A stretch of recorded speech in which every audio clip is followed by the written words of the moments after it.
இன்றே டவுன்லோட் செய்து உங்கள் ஃபேவரட் ஷோக்களை என்ஜாய் பண்ணுங்க.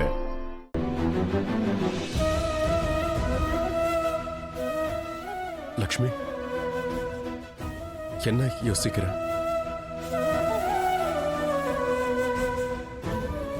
ஒன்றும் இல்லை. என்ன ஒண்ணும் இல்ல? சோகமா இருக்க? எதுக்காக சோகம்? நான் சோகமாலாம் இல்லையே, ரொம்ப டயர்டா இருக்கேன், அதான். அப்படியா?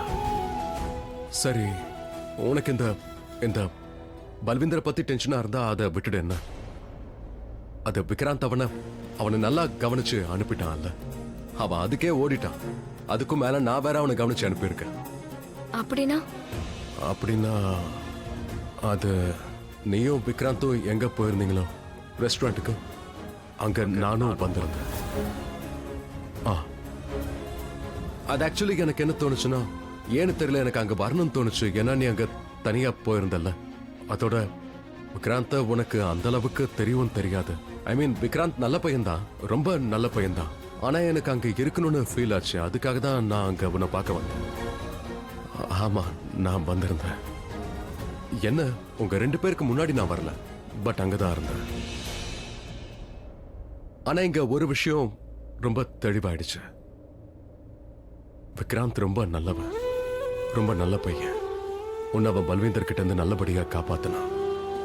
ஐ மீன், நான் இருந்தா என்ன பண்ணிருப்பனோ அதே தான் அவனும் பண்ணான். அவன் நல்லவன். சொல்ல போனா, ஐ மீன், அவன் என்னை விட நல்லவன். லக்ஷ்மி, உனக்கு உன்னோட துணை கிடைச்சிருச்சு. உனக்கு ஏத்த ஒரு சாரதி கிடைச்சிட்டான்.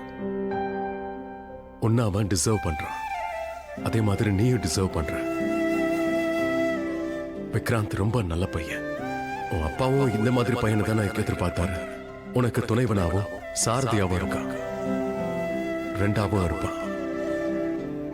கடவுள் தான் இந்த ஜோடியை உருவாக்கி இருக்காரு. சொல்ல போனா நான் தான் குறுக்க வந்துட்டேன்.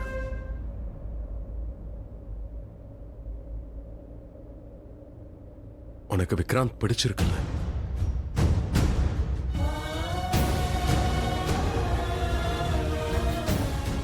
லக்ஷ்மி, விக்ராந்த் உனக்கு பிடிச்சிருக்கா?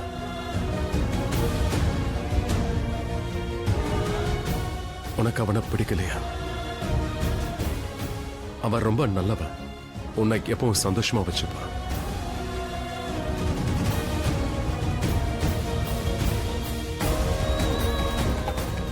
இப்ப உனக்கு கல்யாணம் ஆயிடும். இந்த வீட்டை விட்டு நீ போயிடுவ, அதுவும் நிரந்தரமா.